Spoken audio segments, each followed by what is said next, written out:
Hey everybody, welcome to this Board Game Life episode number 114.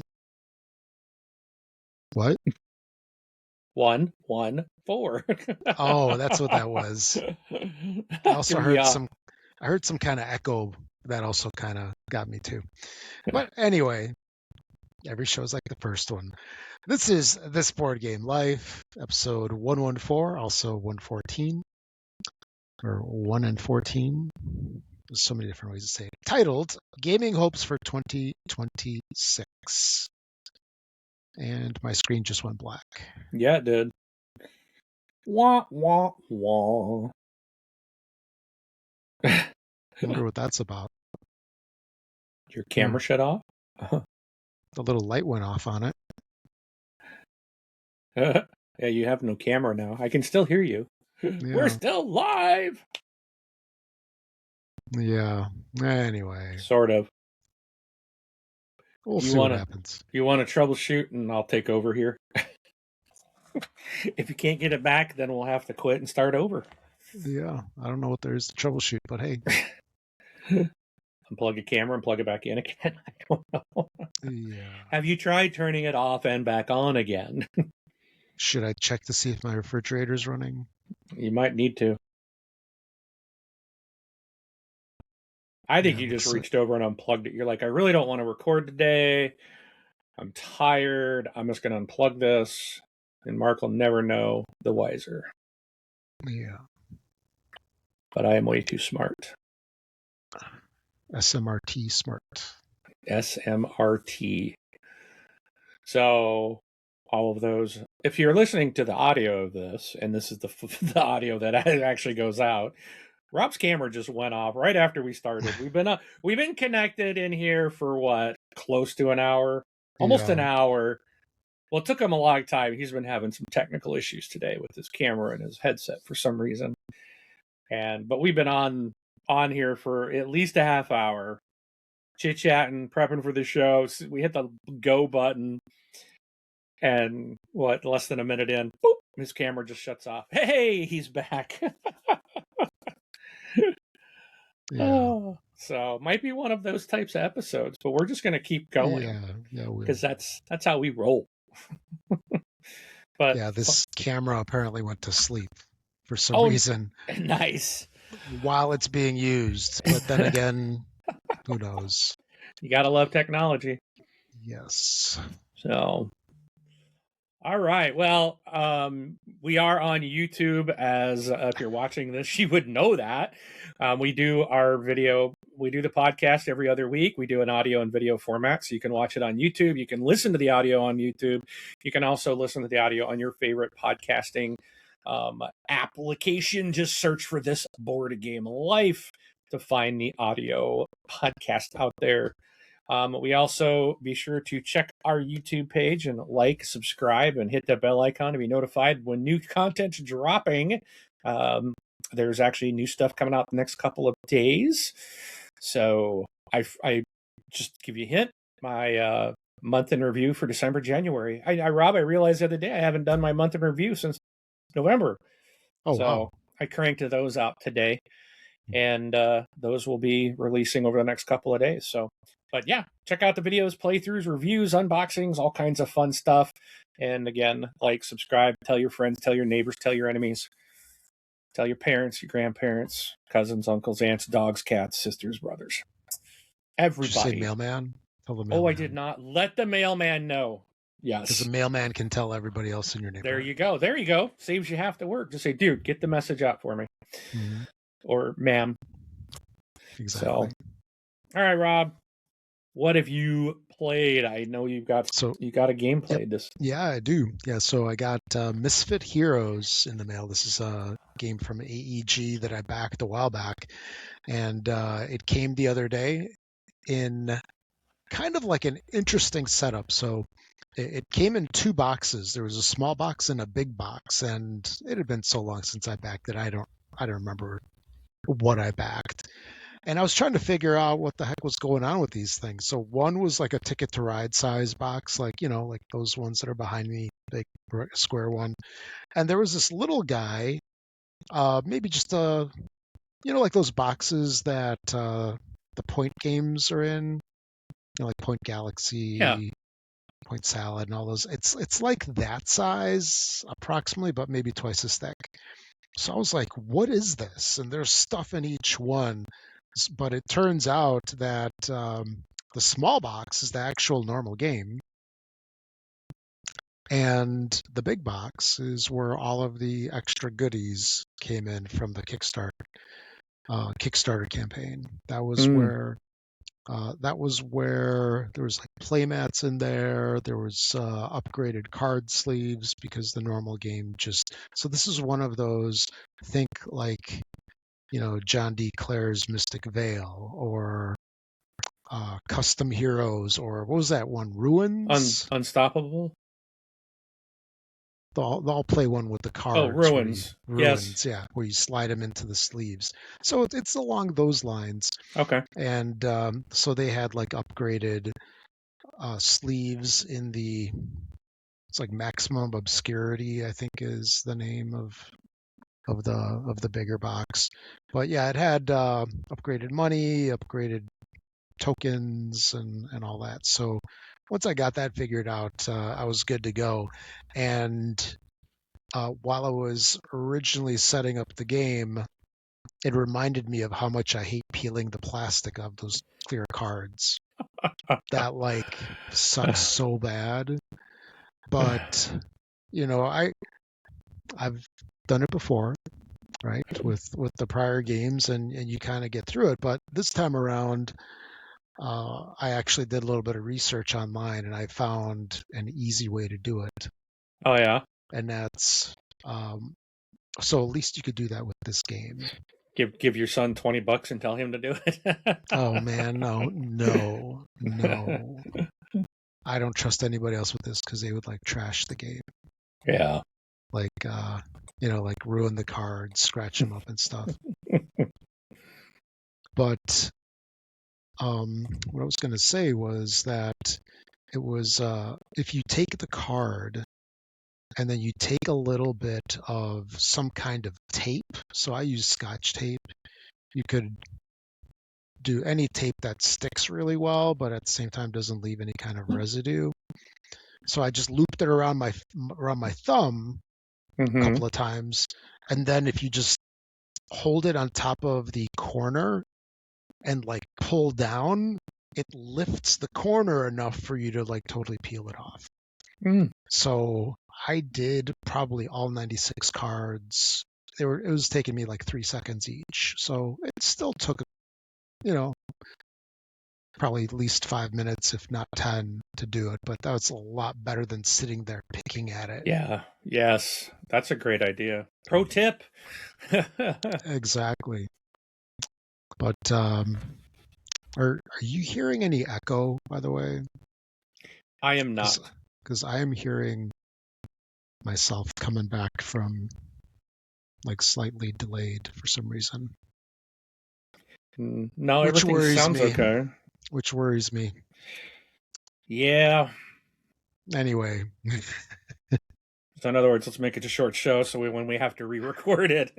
Yeah, maybe. But anyway, I spoke a lot on Misfit Heroes already. Let me wrap it up. Misfit Heroes is a pretty cool little game where you have these normal cards and then you slide in the clear plastic cards in front of it. And the way that it's set up is you have 96 total cards and then 96 of the clear cards. So what you basically do is you randomly put all of the clear cards into the regular cards. So now you're basically randomizing all 96 cards.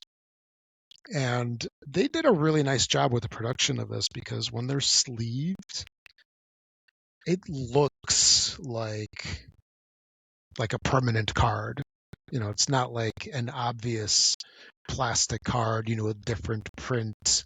I mean, it is slightly different, but it looks pretty good. So, kudos to AEG for doing that. And the gameplay really reminds me of kind of like a Castle combo on steroids. Oh yeah.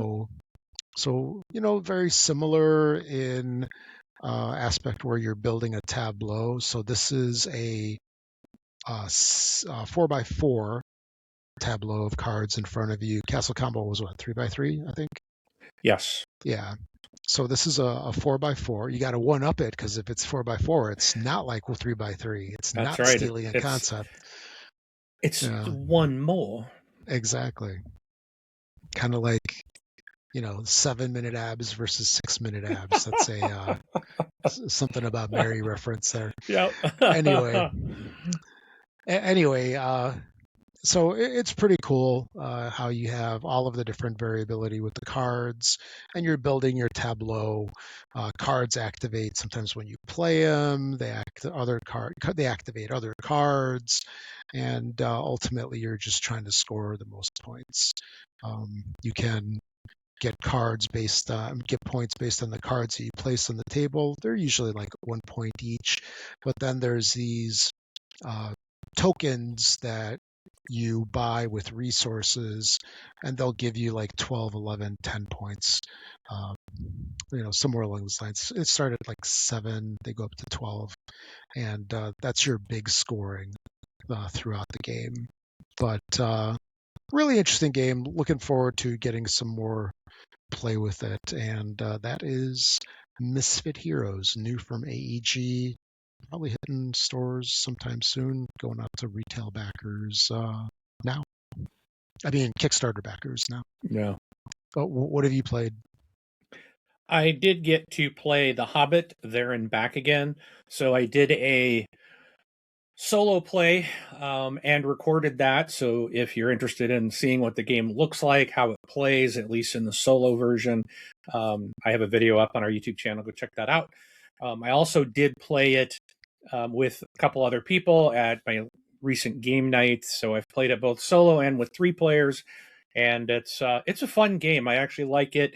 It is if you're familiar with Dungeon, Dice, and Danger, it's very familiar to that, as there are, I think, 8 to 10 missions in it plays up to 4 people. Everyone gets this book. It's actually pretty thick.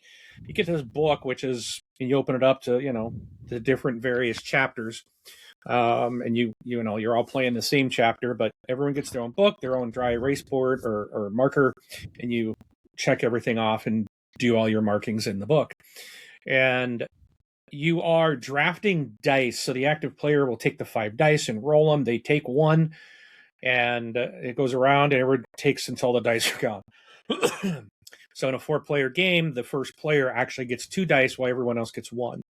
And then you do the actions on the dice, and then you pass the first player token, or, well, there's not a first player token. I used one just to keep track of who was first player, but pass the dice and they roll, and they're going to end up with two dice, and everyone else gets 1. And you just, it's so you're rolling, it's a roll and write, but you have to draft the dice for what you want to do on your turn. And yeah, each little chapter is a different story in the Hobbit movie or in the Hobbit book.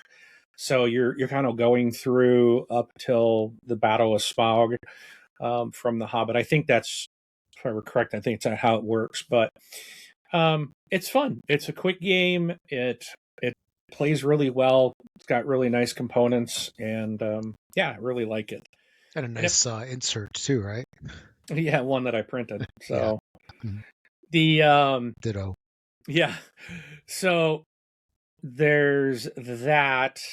Then I played Unlock, the escape room game, In Pursuit of the Iron Mask. I got like 2 copies of this in with when I ordered some little stuff. Ones, right? Real like tiny pack, yeah. I mean, it's they're smaller, I think, than a normal deck of cards, but roughly a little bit smaller than a regular deck of cards. Oh, and okay, it's so like an escape room. New ones, yeah. Because Okay. they used to be, I don't know, about as big as 2 decks of cards, sort of, but now they're smaller. Okay. Yeah. So yeah, there's like, I think there's 90 something cards in the deck. Yep. So, but this is like the second Unlock game that I've played. I just don't like them. I just really don't care for them. So, I gave both. I tried one, and then I gave. Like I said, I don't know why they were in the box.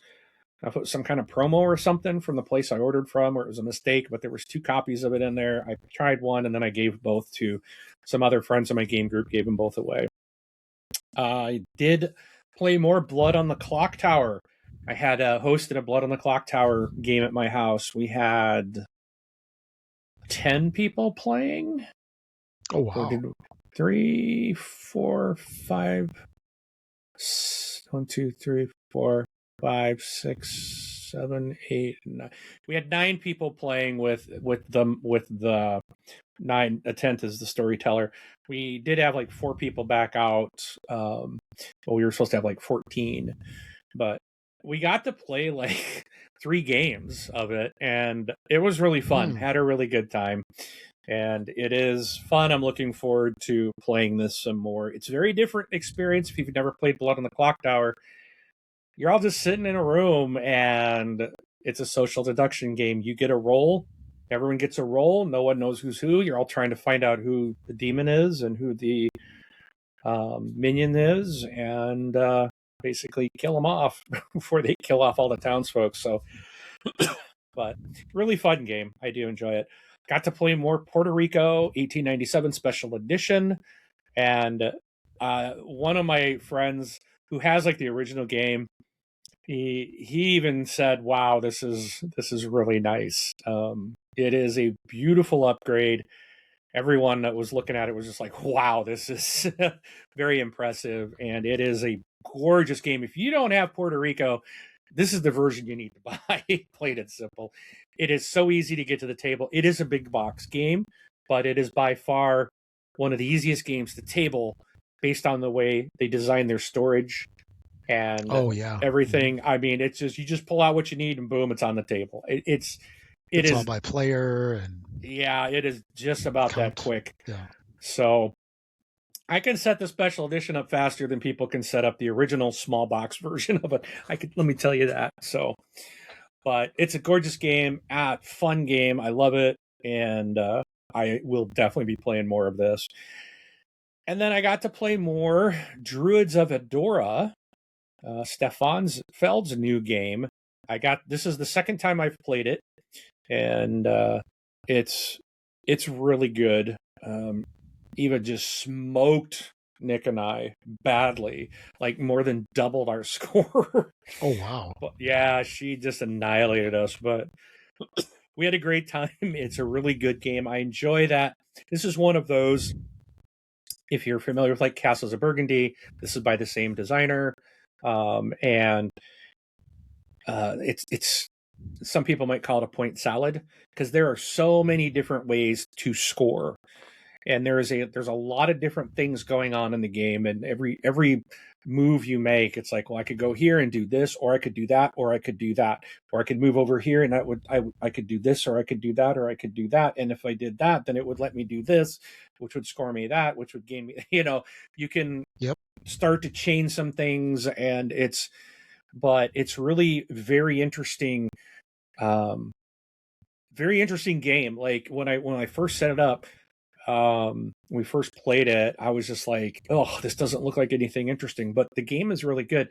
I think the downfall to it is there's so much to set up. There's a lot going on, and I almost feel like I don't know if the juice is worth the squeeze.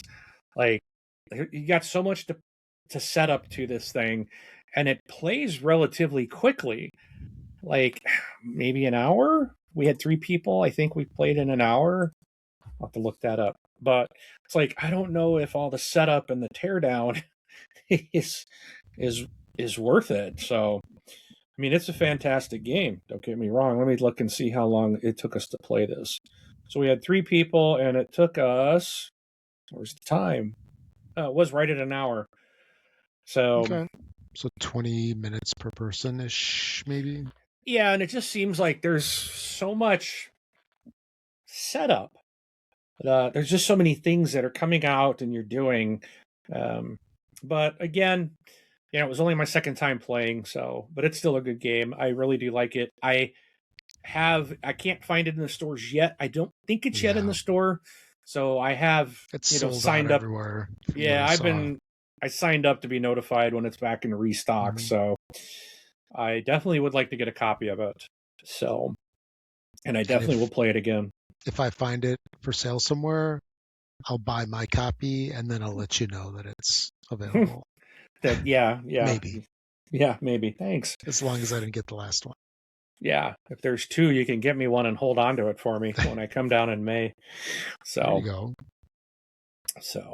but yeah, that's what it was. A lot of gaming, but a lot less than normal. So, Yeah.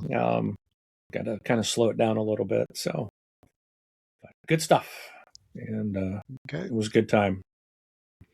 It sounds good. If you're wondering how you can contact us, that's an easy question for me to answer, and that's you can reach out to us on any of our videos that we have out on YouTube. We're also on BGG. We have a blog, a podcast, and a guild over there. And then always there is, of course, email at contact at this board game life. So it's actually contact at this board game life, not at contact at this board game life. You know what I mean. Anyway, but we'd love to hear from you and hear your thoughts on any of the topics that we discussed or anything else in general. All right, so let's go on over to the news section. You want to take this first couple over here? Sure. So this first one that I found I thought might be interesting. Board and Dice have unveiled Entropy. This is a new board game by Tommaso Battista and Simon Luciani and Nestor Mangone. This is planned to release in the third quarter of 2026. And in this game, players are going to take charge of advanced civilizations looking to expand their footprint throughout the cosmos. You will create and build up entirely new solar systems by shaping planets and the ecosystems on those planets. On their turn, players will move their scientists on a main board or to an outer space board of an action tile. Players will construct their planetary bodies and their ecosystems by playing cards and performing actions with their scientists. The game will end when 2 of the 6 main objectives for the game are completed. Of course, the player with the most victory points wins. Imagine that. Such a new concept. And this game is for 1 to 4 players, ages 14 and up, plays in about 90 to 120 minutes. So thought this might be something of interest for people to keep their eye out for this new game, Entropy, coming at the end of, but it should be before the holidays, so we will see. Next, I saw this one. I like King Domino, and it looks like Blue Orange Games is coming out with King Domino: The Lost Treasures. This is a mini expansion that's going to celebrate the 10th anniversary of Bruno Catala's Spiel des Jahres winner, King Domino. So I was trying to figure out what this was. They look like if you're familiar with like booster packs for like those trading card games, or like, you know, I think like Lorcana, or you get those little foil packs of cards. That's what it looks like this is. So you just buy this little pack. So it says to use this expansion, you're going to place all the chips treasure chest side up. After placing a domino, if you have created a 2x2 area of 4 different landscapes, you find a treasure. Either take a face up token and place it on the intersection of these landscapes, or turn over 2 face down tokens and place 1, leaving the other face up. Each treasure other than the Joker features a total of 3 crowns, and crowns add to an area will be scored as normal at game's end. However, the purple treasure has a skull that knocks that area's score to 0. Tokens come in 5 colors. If you collect all 5 colors, you win the game instantly. So, no update on when this is going to release or the cost, but it looks like just a small pack of. I can't imagine this being very expensive. So there's that, and once I see it in the wild or know more, I'll let you know. And then the last thing, I don't know if you saw these, Rob, but did you know that the Board Game Geek has a Hall of Fame for board games? I do remember that. Yes. So they have announced their inductees for 2026. And the first one that they announced was a game called For Sale. Okay, good game. Is this okay? I've never heard of it. Came out in '97. Yeah, it's an old one. This is from Stefan Dora. This says, has endured as a perfect small game to open or close a game night or provide a great break between larger ones. This compact auction and bidding gem distills economic play about real estate investments into two brisk, tension-filled phases. One where players vie for properties with clever, often psychological bidding, and another where they turn those purchases into profit with perfectly timed sales. For Sale remains a go-to choice for introducing new players to auctions, yet it continues to delight experienced gamers with its clean mechanics, sharp decisions, and laugh-out-loud table moments. Mm-hmm. So, what do you think about that one being inducted, Rob? I think it's worthy. It is definitely a good game. They came out with an updated version about like 4 or 5 years ago called Autorama. Yeah. For Sale Autorama. Kind of switched things up a little bit. But there's something about the original For Sale that was like awesome. It's one of those where the cards are two different things. So Okay. like they're money, and then they're also, like they're you've got to normal use thing. you got to use the card, so you have to play a card by paying with a card. You got to use the cards to pay to play another card. Sort of. Yeah, the cards are money or the card you want to play. Yeah. Yeah. Okay, so that was the first inductee. The second one, we just talked about this. Puerto Rico came out in 2002. So in Puerto Rico, players assume the role of colonial governors on that Caribbean island who will oversee the shipping of goods to Europe, the acquisition of valuable commodities from plantations, and the establishment of buildings, each with their own special power or bonus. To do this each turn, the active player chooses one of the available roles. Then each player, if able, carries out the action allowed by this role, with the role's chooser receiving a small bonus, an extra doubloon when trading, a discount when building, or an extra good when producing commodities. This dynamic drives the action in the game, with everyone trying to time their actions to maximum effect as they score points from shipping goods, acquiring buildings, occupying certain large buildings. While the gameplay of this Andreas Seyfarth design is rich and challenging, the setting is unpleasant, with players drafting enslaved laborers from a constant flow of arriving ships to occupy plantations and buildings. As a result, 2 decades after Puerto Rico was released, the publisher released Puerto Rico 1897, which is set in the year the island achieved political autonomy from the colonial Spanish government. So we were just talking about this game, and one of the funnest things is, and I was able to do it the other day, is when you see that the other players have a bunch of goods and you have the option to do the captain ability first. And then when you have enough stuff to basically, like, it works out where you get to put the majority of your goods on the different ships, because other people, like the way it's set up, they can't play anything because there's no space. And you can just load up. I got to do that a couple of times, and it was so sweet. Such a sweet moment. So That doesn't sound so sweet for everybody else. I don't care.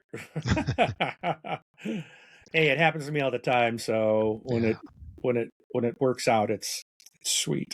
All right. So another. I played that one. I'm like so shocked it wasn't already there. So I'm assuming that you also approve of Puerto Rico going into the Hall of Fame. Mm-hmm. All right. So the third one they did was Memoir 44. At its core, the game distills the chaos and urgency of World War II battlefield command into fast, intuitive play. So Richard Borg designed the entire command and colors system to give players meaningful decisions every turn, while the modular map boards, dozens of official scenarios, and many expansions provide near endless replayability. Its rules are simple enough for newcomers, yet the gameplay rewards seasoned strategists who understand timing, positioning, and the delicate rhythm of push and counter push.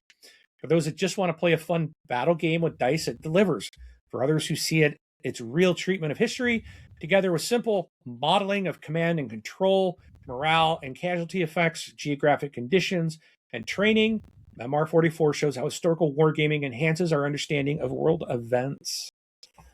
So I've only played this once, and I was impressed.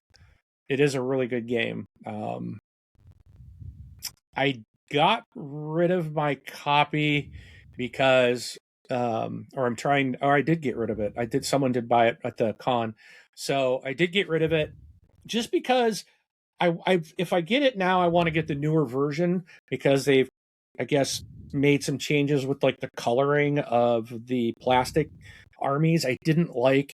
I think it was like blue and green, and it was like I think the green was the Nazis or the Germans, and the blue I think was you.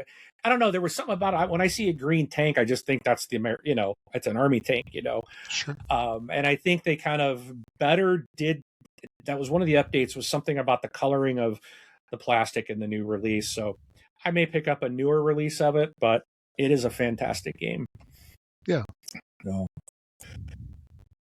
Two more real quick. And the reason I'm reading over these, I thought it was interesting because they talk about, so the stuff I'm reading is not just here's how the gameplay, it's why, it's like BGG's statement of kind of why this game made it in. And I think that's why I wanted to share this. So the next game's from 2012. It's called Love Letter. So with over 12 re-implementations, Love Letter proves that a small game can pack a punch. The 16-card game by Seiji Kanai offers players risk, deduction, and a little luck as they attempt to deliver their love letter to the princess.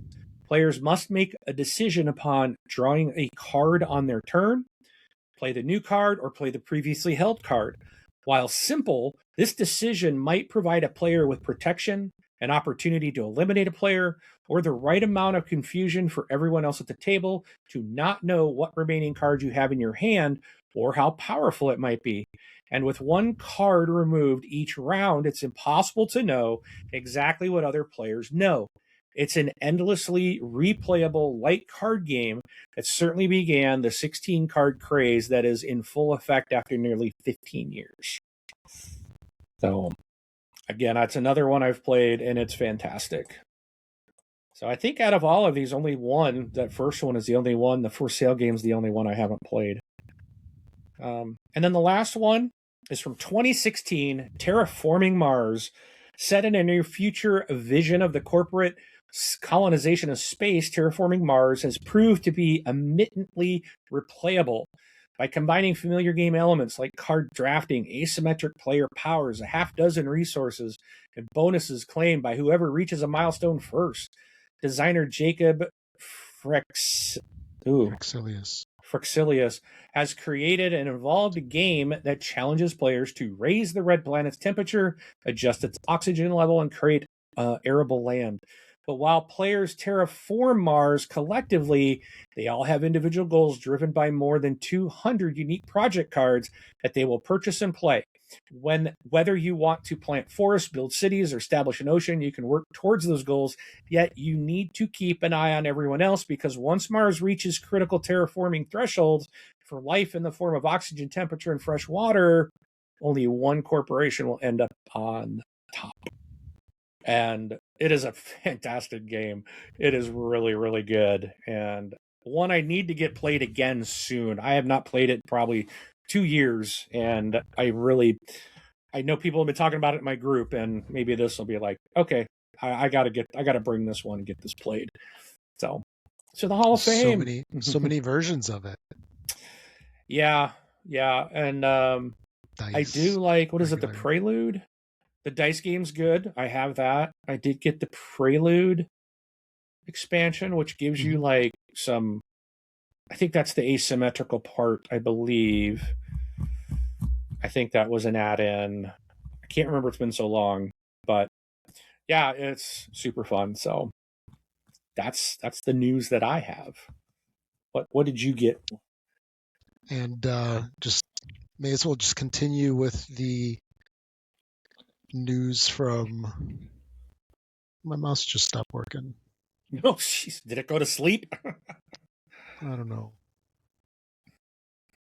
It stopped working a little bit ago, and I unplugged it, and I plugged it back in. And it's a wired mouse, so I can't even blame. Wow. Oh boy. Maybe it's time for a new mouse. New mouse, But a new camera. yeah, let me see if I can plug it in again. Do, do, do, do, do, do, do. Welcome Of course, to I need a This Board light. Games Life Technical Issues channel. Do We'll be with the you temporarily. Your play the listening is girl important to from us. Ipanema. The what? The girl from Ipanema, like do do do do do do do do. Oh no, I was doing That the song, yeah. Jeopardy song. Yeah.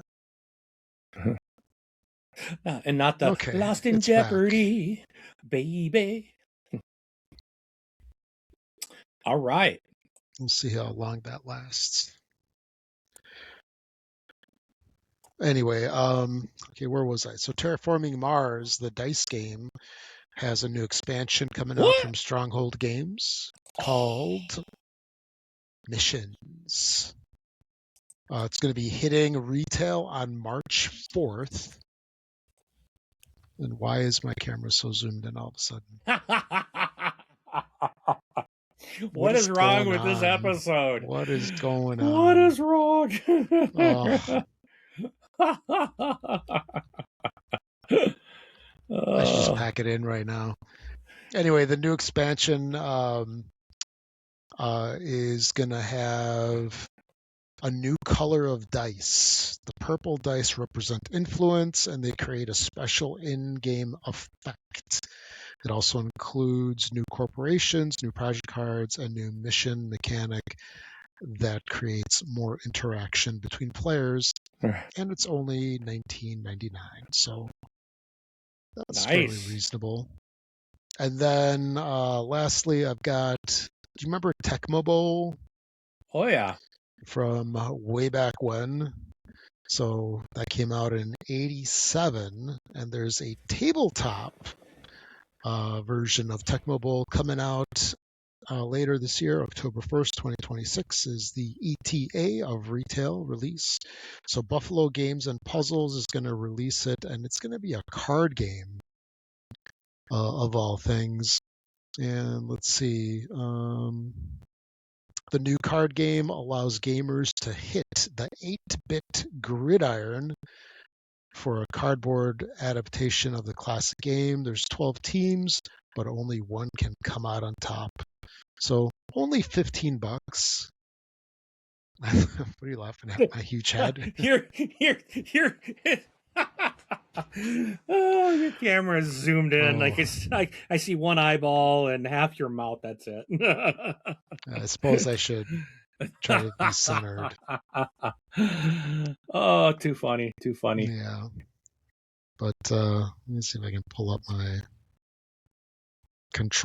camera control center, which is probably going to restream my computer.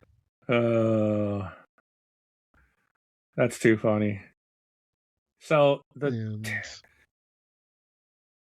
I'm trying to find the. It doesn't look like Stronghold Games has you can't pre-order the expansion for the Terraforming Mars. No. It's not on their webpage. My favorite online retailers doesn't have it listed yet, so I'd have to go to my second online retailer and see if they've got it. I want to pre-order that.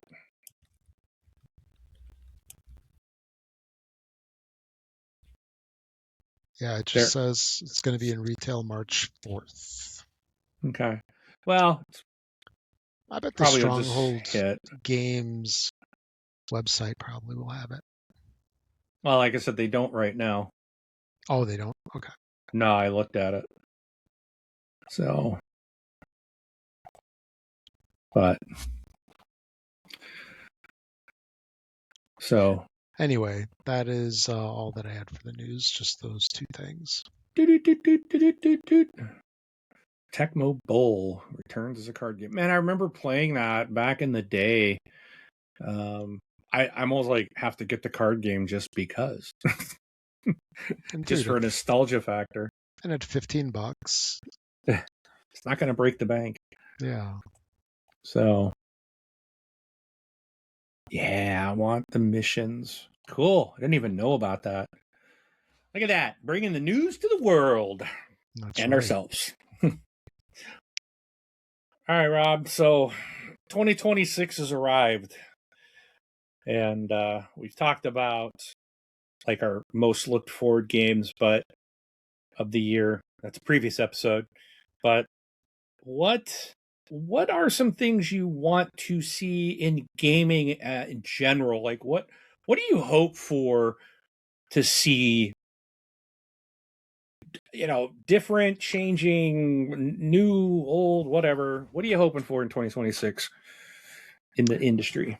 Well, I've got a couple of things. Do you want to flop back and forth Yeah, with the sure. stuff that we got here? So, in no particular order. Let's see, which one do I want to go with first? What I would like to see is companies coming out with like some fresh new games instead of reimagining some of the old games. While that is nice, that's an irritant for me with some of these companies, which or some of these publishers, where they're on like their fourth generation of the same game, and I just get tired of having to buy the same game over and over. Well, technically nobody's twisting my arm to do it, but like I've got the original Descent, the second Descent, and I've got the third Descent. I still have all three of them. Yeah. But I don't know. It's a little annoying. But when we like a game, I guess we're okay with it. Maybe I just don't like Descent enough because I still have the original Castles of Burgundy and I got the special edition as well. Yeah. So maybe that's part of my craziness. But sometimes when these releases come out, it does feel like, and don't get me wrong with this. I just want to make mention my camera was just flashing some kind of light. Dude, something bad's gonna happen. My computer's gonna blue screen or something. Oh, you know what? It was detecting some kind of hand gesture. I bet that's what happened. Stop flipping me off and it won't It's this happen. AI stuff, man. Turn that crap off. Yeah. Make sure I have that off because I didn't think I had it on. Yeah, hand tracking is off. Anyway. Or so it wants you to believe. Yeah, exactly. It's the light on it is it's there just for show. Yeah. But anyway, there's some games that come out where there's anniversary editions or special editions. I mean, that's okay. But when a game comes out and then a couple years later, let's say 2 years later, there's like a second release of the game, to me it seems like they're just fixing stuff that was broken in the first game, and that's a little annoying because while you might have invested in the first one, the second one comes out. If you keep the first one, it's like not as good, right? It might be a broken game or whatever, and there isn't always an upgrade path, so you got to just buy the new one, and that's annoying. And there's been a couple of companies that have done that time and again, and it's like buying the CD. Originally, you had it on record, then you had it on 8-track, then you had it on cassette, then you had it on CD, and now you got it streaming. It's like it's a pain to buy the same thing. Anyway, so I hope there's less reimaginings. of games. If they want to do a separate game in a different IP or something like that, maybe that's okay. But I rehashing the don't. same game's annoying. It's kind of like, I don't know, like the Hobbit, there and back again, that I was just talking about. When I was playing it, I'm like, this is like, I really feel like it's Dungeons, Dice, and Danger, just tweaked different on how you use the dice. Like in Dungeons, Dice, and It had Danger, the Kinesia tweak. someone rolls the dice and then they roll like 5 dice, and like everyone has to use like 2. Like I think so. There's 5, and I think you're using 2 twice or something. I can't remember, but I think you're using 4 of the 5 dice or something.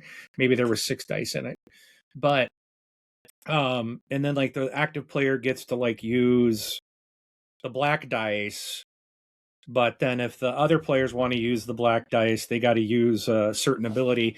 But where this one is like, instead you're just drafting the dice, but you're essentially still kind of doing the same thing, and it's just wrapped around the Hobbit IP. So in a way, like, do I need both games? No, not really. And I was kind of disappointed when I was playing it, because I was like, oh man, this is just like something else I already have. It's kind of a disappointment. So I don't necessarily like them kind of reimagining it in a different IP, because then I feel like sometimes they're just selling the same game to us twice. Yeah. Or, and I know Reiner Knizia has a tremendous amount of stuff out, but then when I was playing it, I was shocked that I'm like, well, this is really this game. It's just a different game. It's just kind of tweaked differently a little bit, but it's essentially the same as Dungeons, Dungeons, Dragon, Yeah. Dungeons, Dice, and Danger. Yeah. It's not a reimagining or anything, so it just It's like really reskinning something close. else. It's Yeah. really close. So sometimes I feel like that's Yeah. But yeah. it does have good production, I Oh, thought. it does. I Yeah. mean, Those little I'm not books are knocking it, nice. Yeah. but I now have basically 2 games that basically play the same. Yeah. One's a dungeon crawler fantasy type of thing. The other one is a Hobbit. They play a little different, yes, but they're very, very, very close. Very, very similar. So that's the thing. All right. So for me, I'm going to say, and this will never happen, but I want to see faster and cheaper crowdfunding projects. That's what I want. So, like, what is it? Queen Games? When they do like a crowdfunding, it's more of a pre-order. It's like the game is about to ship. And I really wish that, I know it's not what crowdfunding intention necessarily was, but for like these large companies, AEG, Simon, all these people that raked in billions of dollars and then can't get their crowdfunding out the door because of mismanagement. That just sucks for the consumer. And I really like the fact that I hate backing something that's like, I backed something last year that's like, oh, it'll be out in early 27, and it won't be. They always slip. So it's going to be 2 to 3 years before you get it. It's a board game, so I hate that. And I'd really like to see them go. I wish more companies would be like, hey, here's our game. We're just going to pre-sell it this way. Mm-hmm.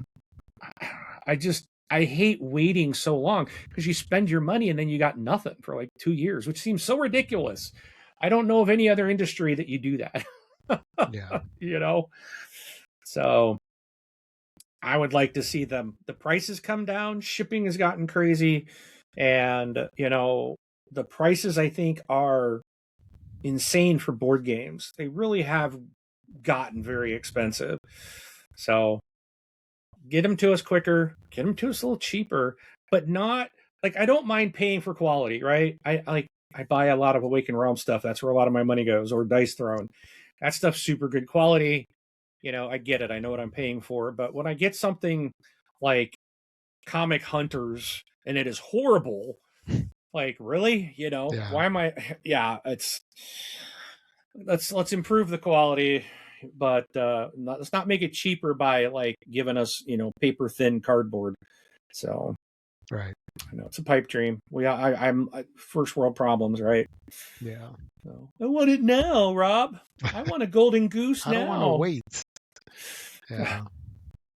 So, So, one thing I would like to see is some kind of fresh new mechanic. It's been a while, I think, since we got something fresh and new. We've had deck building forever. There's bag building, the dice mechanics, the Yahtzee mechanics, various things. It would just be really cool to see something new that hasn't been done before that really takes the hobby by storm, kind of like how the deck building took off like years ago. yeah. That's it.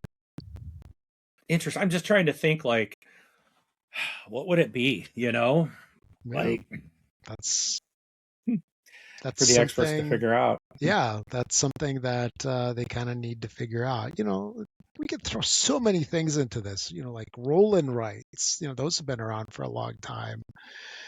Um, it's just something. Yeah. Something cool and new, and everybody's like, "This is so cool," and then there's a million Me Too's. Like Magic the Gathering. You want the next Sure, Magic? maybe No. Pokemon, whatever. All right. I want to see faster releases to our friendly local gaming stores. It I find that a lot of these games, especially in the hobby, it seems like if you don't back a crowdfunding project, you're not going to see that game in the store for a couple of years after the crowdfunding ships. Yeah, Some exceptions, but like you have to, if you don't have a friendly local gaming store near you that actually gets in on those crowdfunding retail bundles, then it's like they make enough to meet that, and then they do maybe they'll do a second run, and it's going to be another year before that actually hits the stores. And it's like it's so annoying. I and maybe that's their whole point. That's where FOMO comes in. Well, you better back it, otherwise you're not going to get it. But I'm sorry, it's not possible for me to know of every single crowdfunding project that's coming out. It's just not. I watch different things that talk about games, and every once in a while, it's like, oh, what is this? Like, I didn't, I was, I'm backing one that's like, or I'm watching one that doesn't even kick out till April. But the only reason I don't remember how I found out about it, but it was like pure luck that I found out about it. It's for Dungeon Crawler Carl.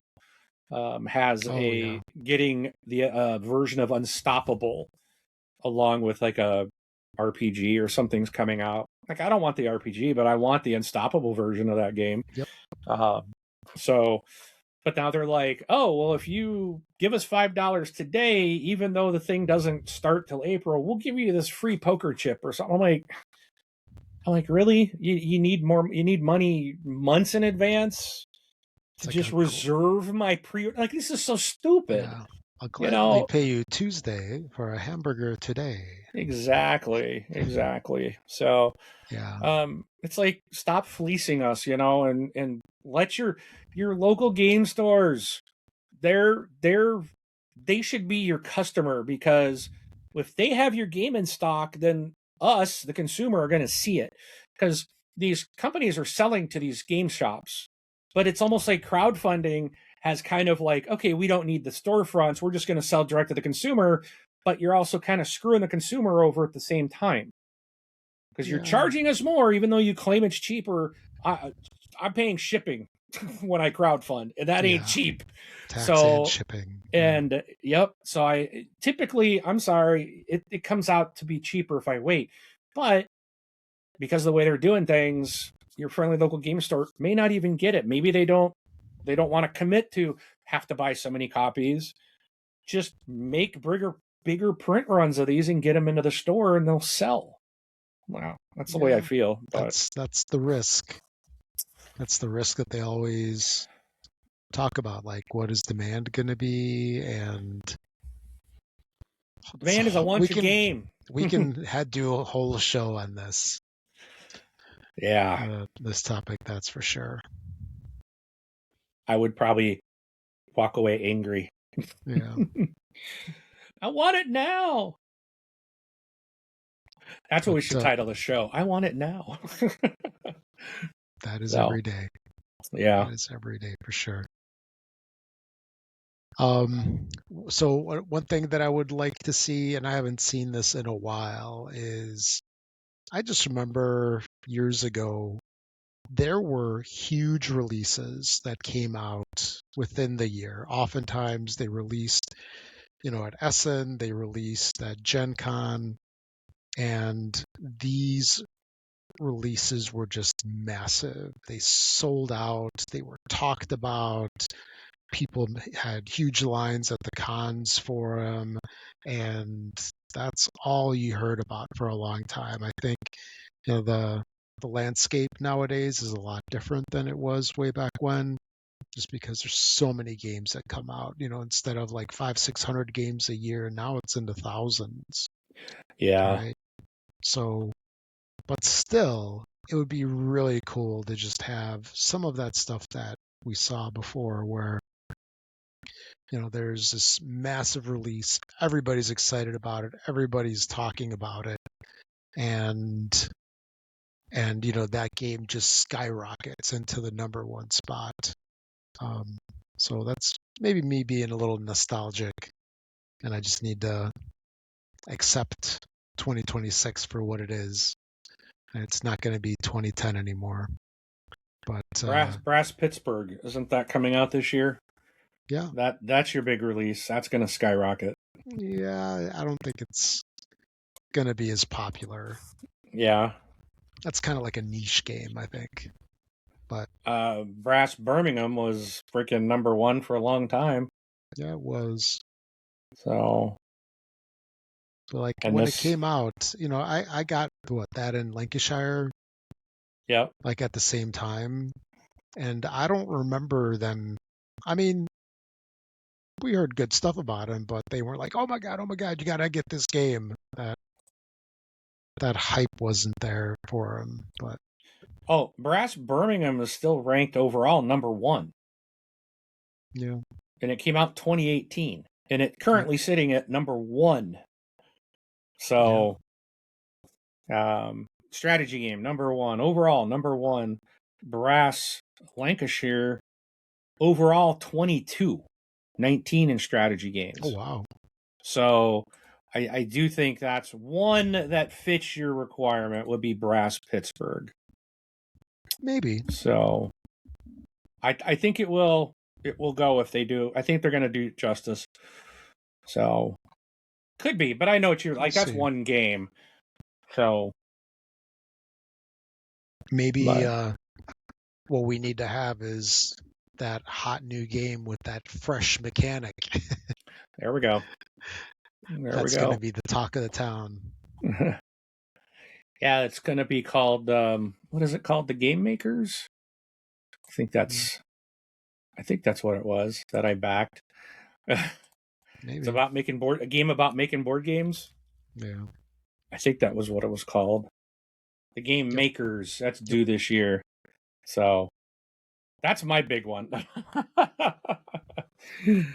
A board game about making board games. Yeah.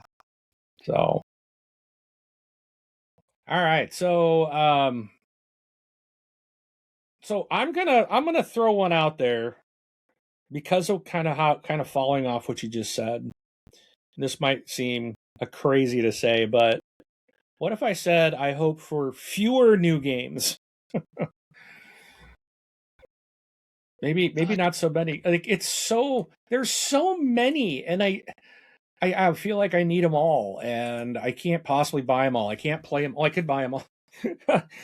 I feel like I'm buying them all, but I can't play them all. It's yeah. just not possible. And I feel like there's, like you said, there's so many. It's not 500 a year, it's thousands a year. And it's just like, which one do we pick? Which one do we get? And then when something doesn't come out and you feel like you got to back all this stuff because otherwise you're not going to see it for a couple years to get to the store. And it's the FOMO.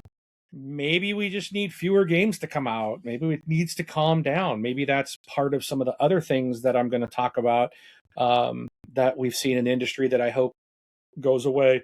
But maybe it's because there's way too many games. It's just flooding the market, and we can't, the consumer can't keep up as much as we might want to. We can't buy them all, even though we might want to. Mm-hmm. So I think that could help a lot of other issues too. And if some of these companies that have a lot of games in their library that they are putting a lot of money into, maybe if you put less out on the market, that would give you opportunities to print more, get them into the stores, get them into the hands of the customers, and oh, hey, now I know who you are because I really like this game, from Blue Moon Studios, or I don't know, just picking up. I don't even know if that's a real. That's a game. It's a good game. Blue Moon Studios. I think that might be a video game company, actually. City. Blue Moon. So, but I'm like GMT Games. So, did I just go black and white? Nope. Okay. I swear I turned and then I turned back. I swear my camera was black and white. I'm like, oh no, you've infected me, Rob. It's probably that pastiness that you got that screws up with that. No, I'm much darker today. Can't you tell? Actually, my lights have been moved up. No, it's a much better angle, by the way. You're not going dark and bright anymore. Well, okay, like cool. In the past, so that's a good thing. So, but another thing that I'd like to see is, we'll call it like the scene. Comprises like so many different things. The influencers, the gamers, the publishers, and all. I would like to see less drama going on. There's been some stuff that's been going on the last couple years. I don't think it's really necessary. Let's just all get along. How about that? Mm-hmm. And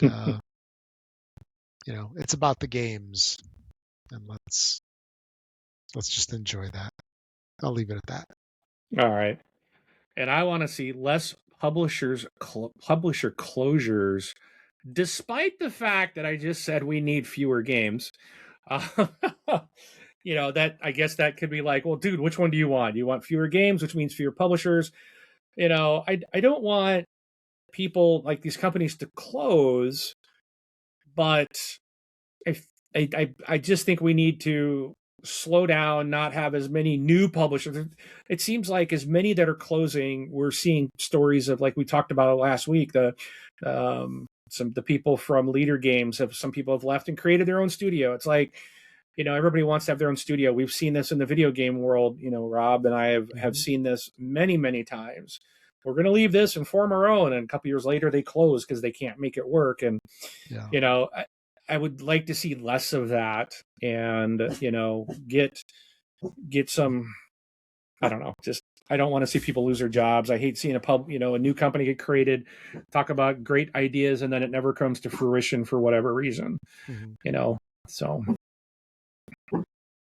And he agrees with me, if you can hear him. He's like, yeah, less publishers. Woof, woof. Yeah, I agree. Yeah. So that's a big brain topic. Yeah. Yep. Yeah. All right. And then one thing I'd like to see is that the majority of games that get released are quality games. Yeah. This could be a mix of a couple of different things, like quality components, and not necessarily cheapening out, like Comic Hunters, for example. Although that was, we'll call it a budget price because it was only like $25, but still, it was more than that. But I won't argue with you. But there was no excuse for what came in that box, dude. Yeah, there was no excuse. But in part, what I mean too is that, just in the base games where, they come out with something and then they just have some nicer components in there as well too. So maybe have some, you don't necessarily need metal coins, but just have something like say like some thicker cardboard or something just where it just has like quality production. The Kickstarters, especially those that are on GameFound, we could say that those overall are quality, but they have a quality price tag. Yeah. So it would just be nice if we have some quality stuff that is in the base versions and not necessarily have, okay, here's a little very cheap version, and then there's the super mega ultra deluxe high def reimagined. I'm thinking of Tomb Raider here. The Redux. Yeah, yeah, Yeah.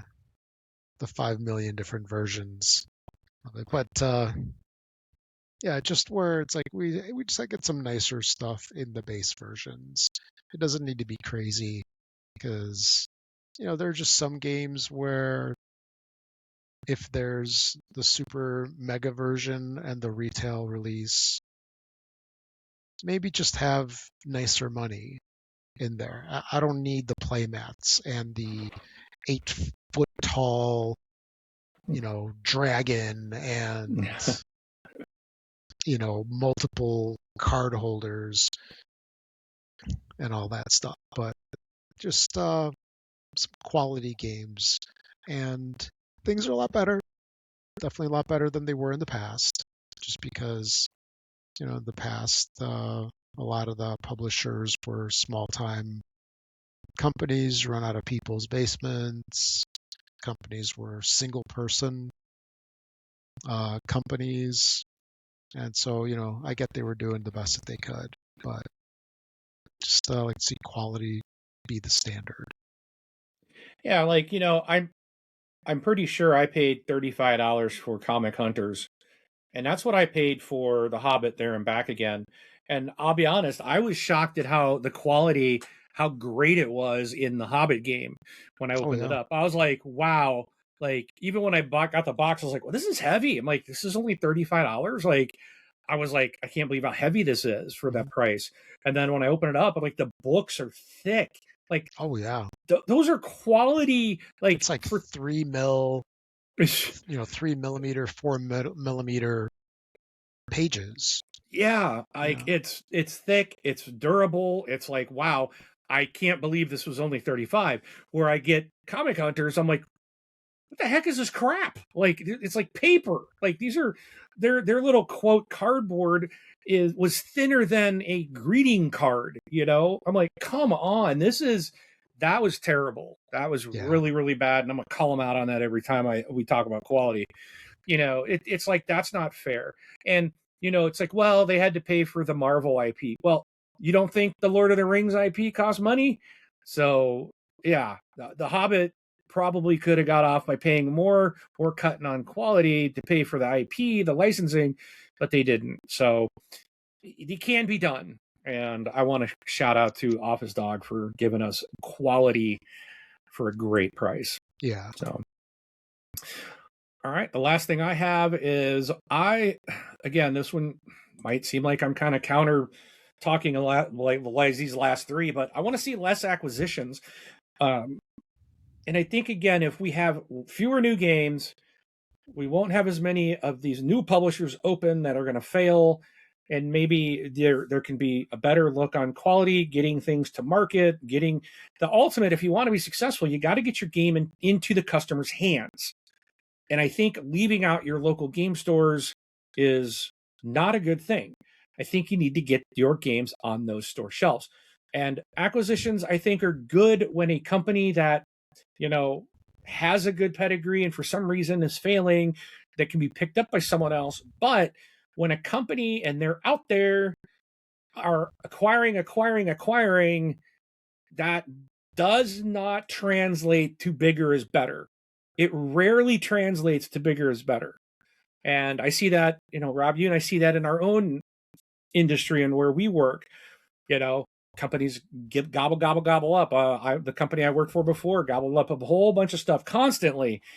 They don't exist anymore. And our current company is buying some other companies out too. And it happens, but I don't think that's the answer. Then when you get someone that we're too big to fail. No, you're not. Look at Simon, for example, very big, millions and millions of dollars raised through crowdfunding, and they can't complete their projects. They can't get the games out to the people, and they're failing, and they're having to sell off IP and sell things, and it's the consumer's the one getting hurt because we're not getting our money back. You took it on good faith, and then you don't come through. I get things happen, but when you're asking for very large games, $200, $300, $500 people give you up front, and then you don't give anything back because you mismanaged the money. That's not right. And I think you can be too big. So trim things down. Stop just acquiring for the sake of going, hey, we got this game, because you're not going to be able to afford to publish them all. So anyways, that's it. Okay. I got one more thing. Okay. In 2026, I would like to see them come out with a dry erase marker that doesn't dry out. That would be a big wish of mine. Because these games where we have these little dry erase things with a little marker on them. I don't know, I got one here somewhere. Oh, here. One of these little guys. Oh, yeah. These are so freaking annoying when they don't write. Yep.